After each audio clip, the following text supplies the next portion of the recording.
I have the keys to a 1997 Carrera 4 Cabriolet, a Type 993 generation. The color is Conda Green, and the interior is Midnight Blue, which is a striking color combination that you just don't see too often. And it stands out. The owner of this car says that people give him thumbs up everywhere. The type of car that if you don't want to be seen, you probably shouldn't drive it. 1997 993 was the second to last year of the air-cooled 911. This particular car has a 3.6-liter air-cooled flat six. It makes 282 horsepower. It is also the first 911 that has VarioRam technology that varies the intake for optimal horsepower and torque at different RPM. So this particular car has a Pfister modified exhaust. That 3.6-liter flat six sounds a lot louder and a lot better when you get on the throttle. So first off, it has Bilstein PSS10 coilovers, and it's been lowered to the rest of world ride height. It also has Turbo S anti-roll bars front and rear, which keeps the car nice and flat in the turns, the owner says, and it basically doesn't have really any of that floaty feeling that you get in a standard US 993. Let's go for a 1 mile review and see what we think about it.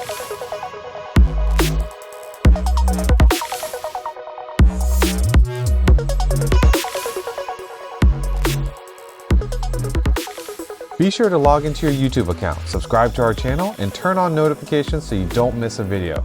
Best of all, it's free to do so. Oh, and there we go. Yeah, that's a great sound. Let's see what it... Oh yeah, that's loud. That's much louder than stock, that's for sure. Handbrake off. This is what I like to feel when I'm pulling away in a car. A very easy, nice, progressive clutch. Power steering feels very nice at low speeds, plenty of boost. And the 6-speed manual is a G50 based transmission, very similar to the 964 Carrera's 5-speed manual. So here we go. The shifter has some fairly long throw compared to some other air-cooled 911s I've driven that have perhaps had a short shifter. The steering feels very nice. It's a little more boosted than what I'm used to in a 911, I feel like, but it still weights up very nicely.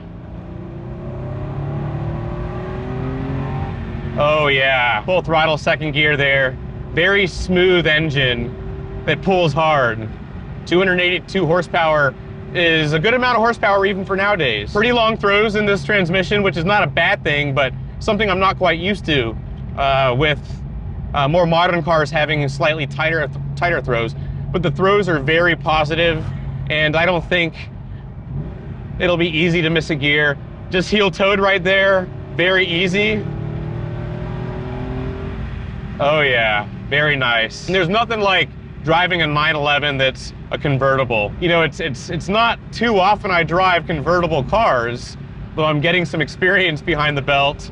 But it's just another level of experience, especially with a modified exhaust back there. Yep, shifting's very easy. Heel towing is easy in this car. The Turbo S anti-roll bars do a very good job of stabilizing the car on the turns. It doesn't roll very much. And additionally, the Bilstein PSS10s suit this car well. It almost feels stock in the way that this car soaks up bumps. It does not feel necessarily like you have stiffer springs and lowered suspension. So that's what I like, is a car that maintains its streetability and its compliance over bumpier roads like this, yet still offer more performance. So on a road like this, you're not going to feel the all-wheel drive system.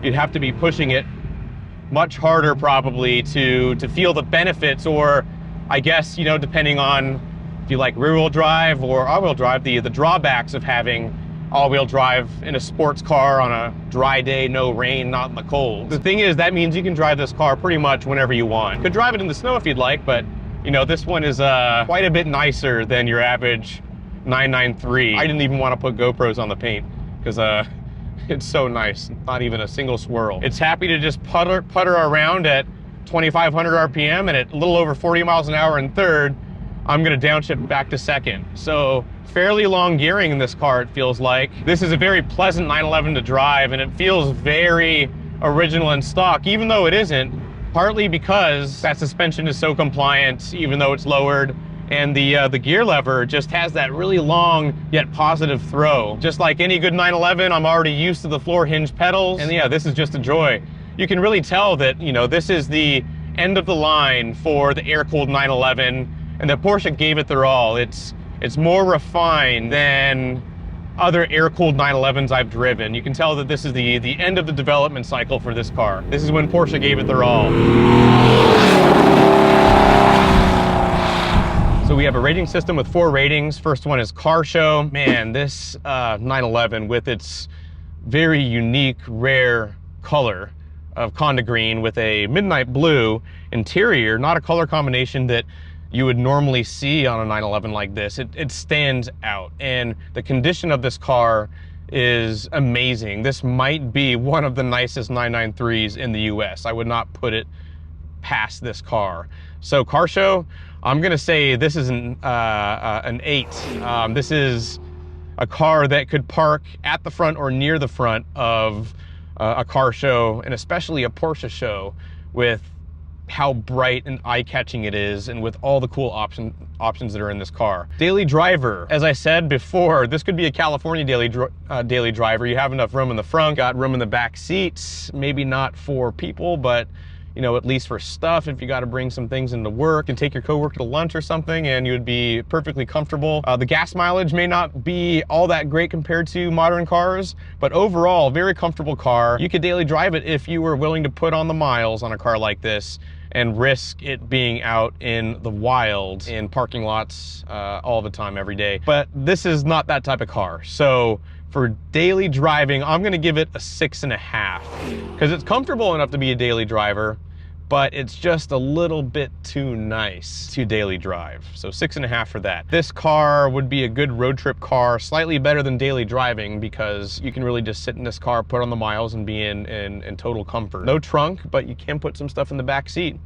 in addition to the front. So I'm gonna say this car is a 7 when it comes to road trip. Now, fun factor is gonna be up there along with Car Show. This is a very fun car to drive. It's got a lot of power, you know, not an insane amount for today's standards, but 282 horsepower is a good amount, and enough to get yourself in trouble with. So that's enough to have more than enough fun, especially on a twisty back road, taking this to a car show. Even just driving on the street can be a fun experience, because people see this car, they smile, they wave at you, they strike up conversations according to the owner. Pretty much all aspects of this car are fun.